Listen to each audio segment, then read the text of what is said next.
Hola amigos de YouTube, quiero aclarar algo que anteriormente hice un video y me había confundido.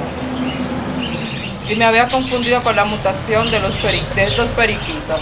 Dije que habían como dos verdes y, por ejemplo, y lo demás eran lutinos. No, es todo al revés. Es decir, hay como un verde, un azul y como dos marfiles y el más pequeñito es como un lutino. Ah, porque ahora es que me estoy fijando bien del color, que no anteriormente pensé que todos iban a ser lutino como el padre era lutino. No olvides suscribirte y darle like a este video.